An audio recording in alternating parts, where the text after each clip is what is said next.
క్రీస్తు ప్రభునందు ప్రియ సహోదరి సహోదరులారా, ఈనాడు మనము మరియ తల్లి యొక్క నిష్కళంక హృదయ పండుగను కొనియాడుతూ ఉన్నాం.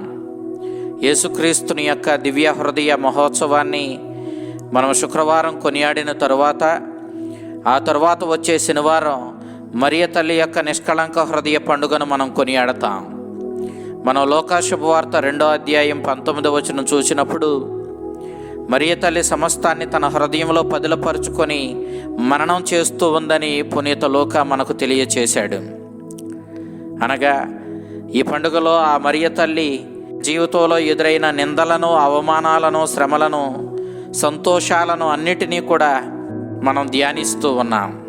మనం లూకా శుభవార్త 2వ అధ్యాయం 35వ వచనం చూసినప్పుడు ఒక ఖడ్గము నీ హృదయాన్ని దూసుకొని పోనుందని భక్తుడైనటువంటి సిమియోను చెప్పడాన్ని మనం చూస్తూ ఉన్నాం.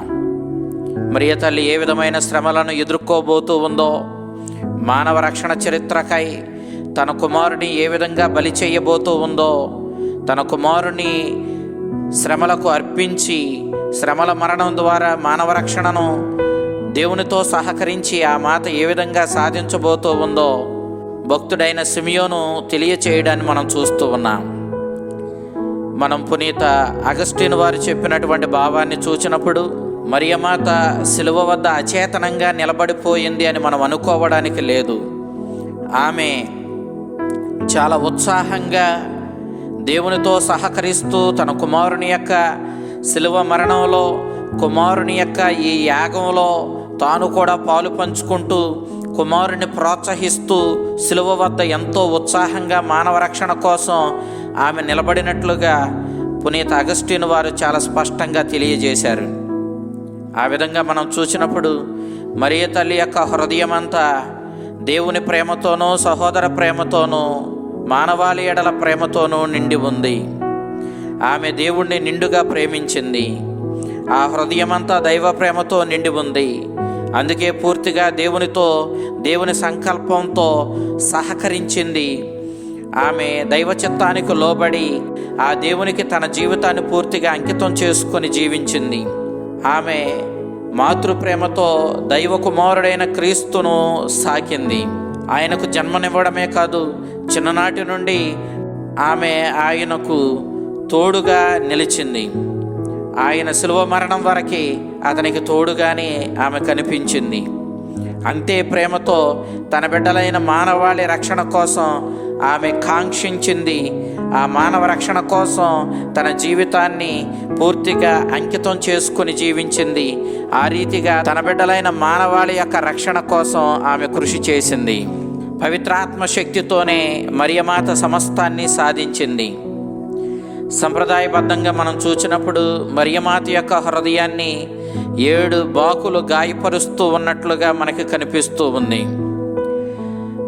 ఇవి మరియమాత అనుభవించిన 7 వ్యాకులాలను మనకు గుర్తు చేస్తూ ఉన్నాయి. 1, బాలయేసు దేవాలయంలో కానుకగా అర్పింపబడినప్పుడు భక్తుడైన సిమియోను చెప్పినటువంటి మాటలు. ఒక ఖడ్గం నీ హృదయాన్ని దూసుకొని పోనుందని భక్తుడైన సిమియోనుడు చెప్పాడు. మొదటిసారిగా ఆ బాలయేసునకు సున్నతి చేసినప్పుడు ఆయన రక్తాన్ని చిందించడం మనం చూస్తున్నాం. ఇక 2వదిగా బాలుని ఎత్తుకొని ఐగుప్తునకు పలాయనమై వెళ్ళిపోవలసి వచ్చినప్పుడు, హేరోదు బాలుని చంపడానికి చూస్తున్నాడని తెలిసినప్పుడు వెంటనే ఆ బాలుని తీసుకొని ఐగుప్తునకు పలాయనమైన సందర్భంలో మరియమాత అనుభవించినటువంటి ఆ వేదనను మనం గమనించవచ్చు. 3వదిగా బాలయేసును దేవాలయములో పోగొట్టుకున్నప్పుడు, బాలయేసు దేవాలయములో ఉండిపోవడం, 2 రోజుల ప్రయాణం తరువాత మరియమాత యోసేపులు మరలా తిరిగి వచ్చి దేవాలయంలో బాలుని తిరిగి కనుగొనడం మనం చూసినప్పుడు మరియమాత ఎంత ఆవేదనకు గురి అయిందో, ఆ బాలుడు కనిపించినప్పుడు ఆమె పడినటువంటి వేదన ఎంత భయంకరమో మనం ఊహించవచ్చు. 4వ సందర్భంలో సిలువను మోసుకొని వెళుతూ ఉన్నటువంటి ఆ దివ్య కుమారునికి మరియమాత ఎదురుపడిన సందర్భం. 5వ సందర్భం యేసుక్రీస్తు సిలువపై కొట్టబడినప్పుడు. 6వ సందర్భం సిలువపై నుండి క్రీస్తును దించి ఆ తల్లి ఒడిలో ఉంచినప్పుడు ఆ తల్లి వేదనను మనం ఊహించలేము.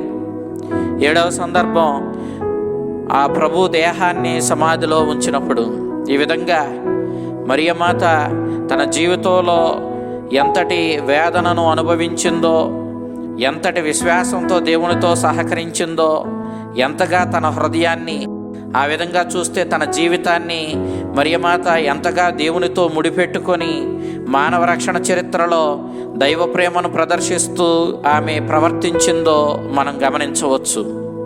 హృదయం ఎప్పుడూ కూడా ఒక వ్యక్తికి చిహ్నం.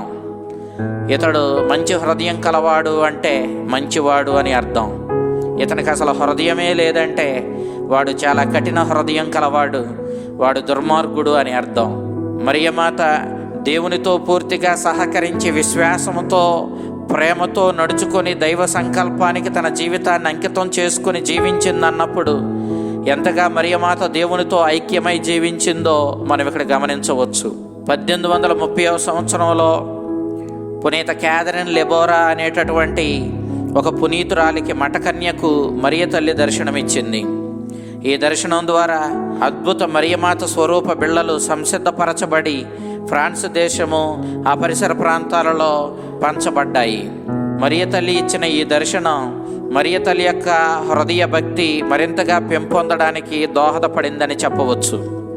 అనేక దేశాలలో ఉన్నటువంటి కథోలిక పీఠాలు ఆ తల్లి యొక్క నిష్కళంక హృదయానికి అంకితం చేయబడ్డాన్ని మనం గమనిస్తాం.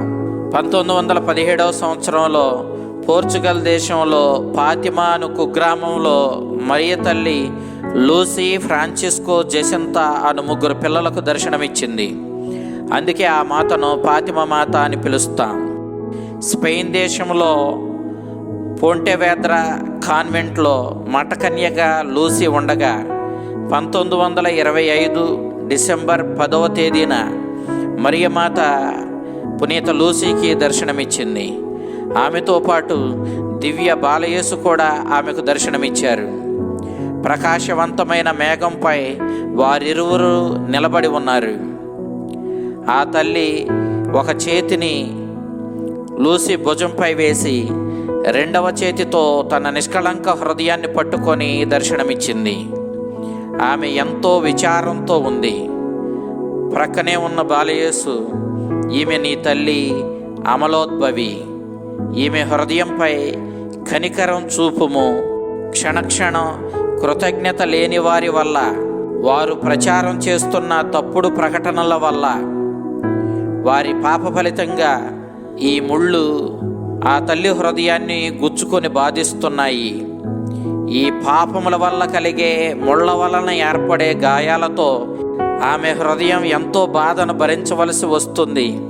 ఆమె వేదనను తగ్గించి పాప పరిహారం చేసేవారే లేరు అని బాలయేసు చెప్పాడు.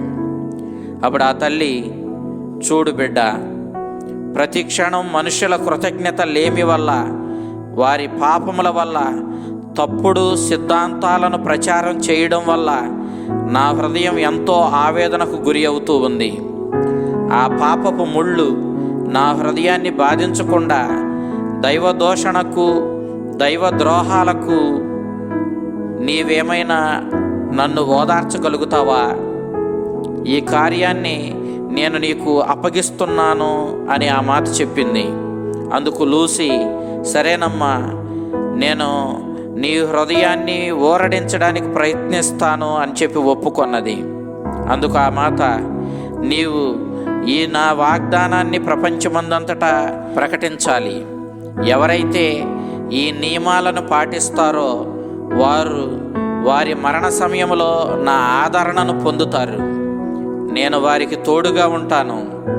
వారి చివరి గడియల్లో వారి ఆత్మల రక్షణకు అవసరమైన అనుగ్రహాలు నా కుమారుని వద్ద నుండి అడిగి తీసుకుని వచ్చి వారికి అందిస్తాను అని చెప్పి ఆ మాత అభయం ఇచ్చింది.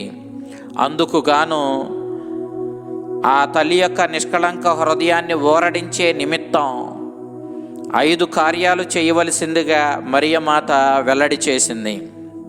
1. తాము చేసిన పాపాలకు పశ్చాత్తాపపడి మంచి పాప సంకీర్తన చెయ్యాలి. 2. నిండు దివ్య పూజలో పాల్గొనాలి. 3. దివ్య సత్ప్రసాదం స్వీకరించాలి. 4. ఆ రోజు 5 దేవరహస్యాలను జపమాలలో ధ్యానించాలి. 5 మిగిలిన 15 దేవరహస్యాలను నాతో పాటు 15 నిమిషాలు ధ్యానించాలి. ఎవరెవరైతే 5 మొదటి శనివారాలు వరుసగా ఈ భక్తి విధానాన్ని పాటిస్తూ ఈ 5 కార్యాలను చేస్తారో వారు తప్పకుండా నా హృదయాన్ని ఓరడించిన వాళ్ళు అవుతారు. నా హృదయ భక్తిని పాటించి 5 వరుస మొదటి శనివారాలు ఎవరెవరైతే పాప సంకీర్తనం చేసి నిండు దివ్య పూజలో పాల్గొని దివ్య ప్రసాదం స్వీకరించి ఆ రోజు జపమాలను జపించి మిగిలిన 15 దేవరహస్యాలను ధ్యానిస్తారో వాళ్ళు తప్పకుండా నా సహాయాన్ని, నా కుమారుని రక్షణానుగ్రహాలను పొందుకుంటారని ఆ మాత అభయమిచ్చింది. 1925 సంవత్సరంలో లూసీ కాన్వెంట్లో ఉన్నప్పుడు ఒక దివ్య బాలుడు ఆమెకు కనిపించాడు. అటు తర్వాత ఆ బాలుడు దివ్య బాలయేసువేనని ఆమె గ్రహించింది. ఆ బాలుడు తన తల్లి కోరినట్లుగా ఈ 5 మొదటి శనివారాల భక్తిని లూసీ అశ్రద్ధ చేయడాన్ని తప్పుపట్టాడు. ఈ 5 వరుస మొదటి శనివారాల భక్తిని ప్రచారం చేయడం వల్ల అనేక ఆత్మలు రక్షించబడతాయని, ఈ ఆత్మల రక్షణ కోసం కృషి చేయవలసిందిగా దివ్య బాలయేసు పునీత లూసీని కోరాడు.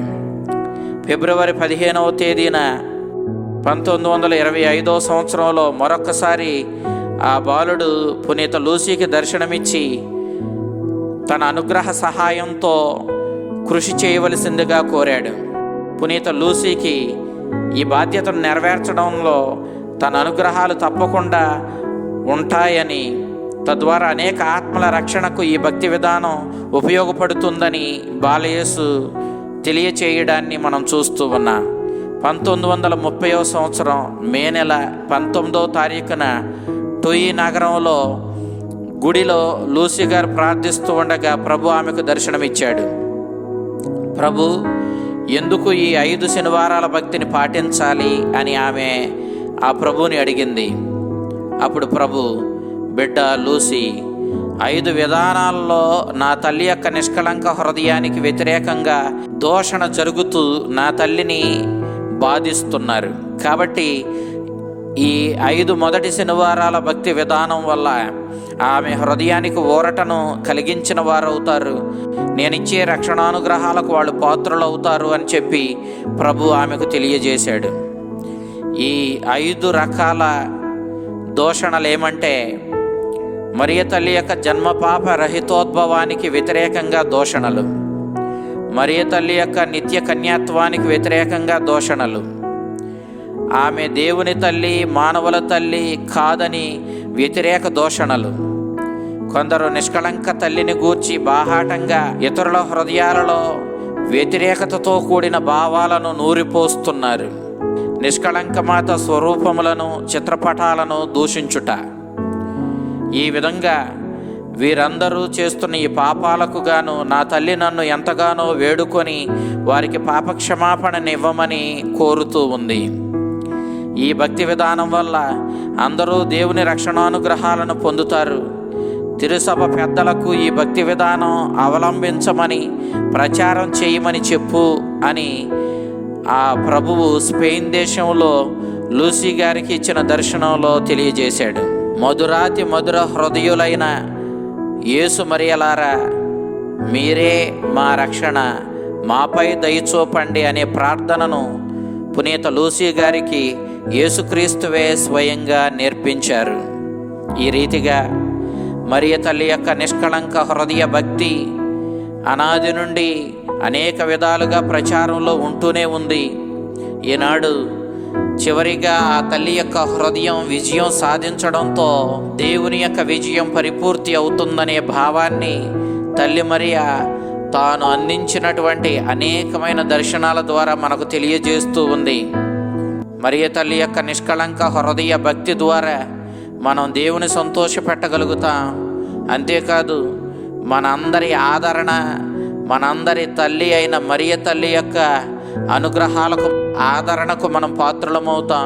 తద్వారా దేవుని రక్షణానుగ్రహాలను ఆ తల్లి మనకి తన కుమారుణ్ణి అడిగి అందించగా మన జీవితాలను మనం ధన్యం చేసుకోగలుగుతామని మరియ తల్లి ఫాతిమాలో ఇచ్చిన దర్శనం ద్వారా ఈ ప్రపంచానికి వెల్లడి చేసింది.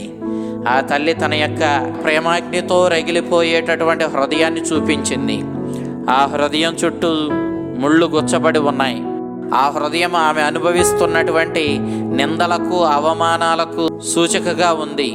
అయితే మనము ఆ తల్లి కోరినట్లుగా ఆమె యందు గౌరవ మర్యాదలు ప్రదర్శించడం ద్వారా, ఆమె కుమారుడైన క్రీస్తు కోరినట్లుగా 5 శనివారాల భక్తిని పాటించడం ద్వారా, పాప సంకీర్తనం చేస్తూ నిండు పూజలో పాల్గొని దివ్య ప్రసాదాన్ని స్వీకరించి జపమాలను ధ్యానిస్తూ మిగిలిన 15 గుర్తులను కొద్ది సమయం 15 నిమిషాలు ధ్యానిస్తూ మనము ఆ రక్షణానుగ్రహాలను దేవుని దగ్గర నుంచి, మరియ తల్లి యొక్క ఆదరణను ఆ తల్లి దగ్గర నుంచి పొందుకొని మన జీవితాలను ధన్యం చేసుకోవాలని ఈ పండుగ ద్వారా ఆ తల్లి మనల్ని కోరుతూ ఉంది.